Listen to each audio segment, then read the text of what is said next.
This bold car heist in Connecticut was all caught on camera. The thieves made off with 4 cars from a dealership and then came back stealing 2 more in a matter of 15 minutes. In Nassau County, more honors like a memorial wall are underway for the deputy who was killed in the line of duty. On Monday, Deputy Eric Oliver's name will be added to the police memorial wall in Tallahassee. Last November, he was killed after he was hit by a car chasing a suspect. Breaking news right now, JSO investigating a deadly crash in the 5900 block of Old Kings Road and Lane Avenue North. Police say at least 1 car was involved in the crash just before 1:30 this morning. They say a woman ejected from the car and she died on scene. JSO is putting a name and a face to the suspect they say was at the center of a bank robbery and SWAT standoff. Trump is still fighting a growing list of allegations of unwanted sexual advances. And on Twitter today, Trump wrote, "Election is being rigged by the media in a coordinated effort with the Clinton campaign by putting stories that never happened into the news." And as we said earlier, those storms in Nassau County caused a lot of damage. This surveillance video just shows how strong they were, flipping a trucking container on its side. Police are looking for the suspects in a shooting outside an Atlanta mall that injured 3 people. Bullets were flying in broad daylight outside the mall West End Friday afternoon.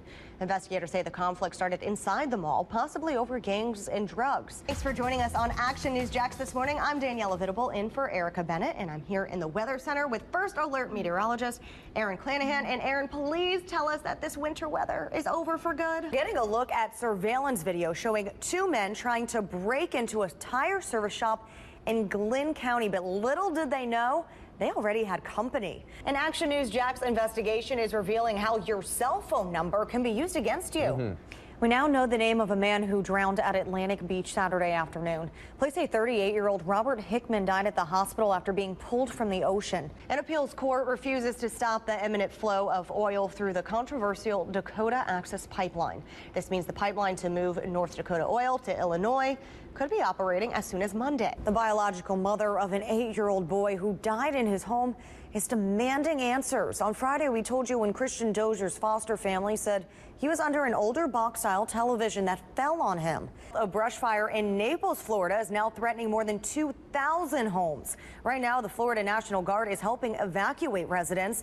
The Florida Forest Service says the fire is moving northwest and has damaged or destroyed 3 homes and a barn so far. Now, if you're talking, the ads will pop up on Facebook. Sure. Yeah, just, you know, it just picks up certain clue words, and I mean, that's scary like with to me. Facebook Live, when you're doing something like that too? No, just if you're sitting here right here and I say Action News Jax.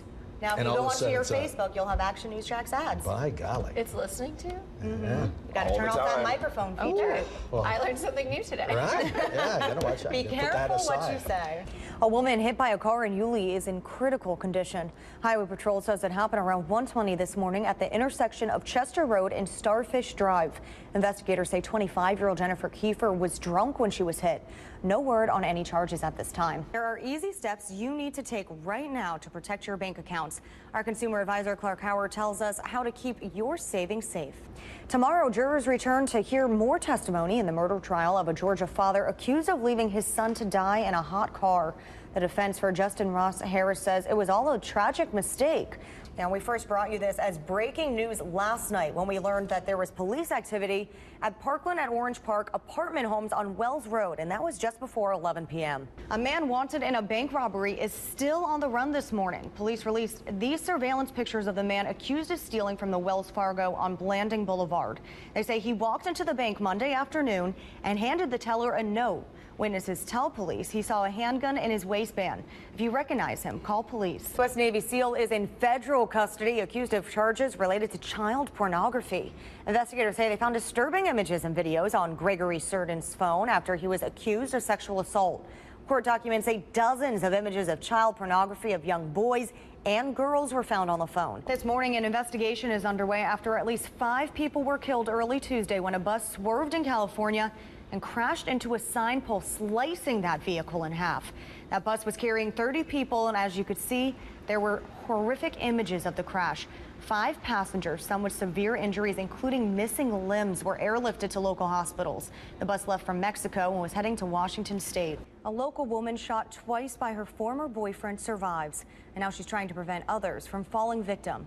Asia Franco has scars on her face, shoulder, and side, and she says they remind her every day of the abusive relationship she endured for several years. When she finally worked up the courage to leave, her ex-boyfriend fired shots into her van, killing her niece and striking her. I knew I needed to get away from him. I just didn't know how. Her abuser is now serving a life sentence. We're learning women who have poor diet during their teenage and young adult years have a 35% higher risk of developing breast cancer before menopause. That's according to a UCLA study. This morning, a JSO sergeant is on desk duty amid allegations that he stalked an ex-girlfriend. Records show that Sergeant Chad Collier attempted suicide in February after the pair broke up and then would drive past her home and drive circles around her job several times a day. Our Bridget Matter is following this investigation live downtown. And Bridget, a judge denied that ex-girlfriend's request for an order of protection. Survivors and families of the Pulse nightclub attack are set to receive a second round of cash. On Friday, the One Orlando Fund decided to distribute more than $1 million from additional contributions. The payouts are expected to range from at least $16,000 for families who lost a relative in the shooting to $1,100 for survivors who were there but not physically injured. The payouts will take place March 31st. Size doesn't always matter when it comes to homes. He's building his own tiny home in Fruit Cove. 25-year-old Joel Esposito is working on this 450 square foot house.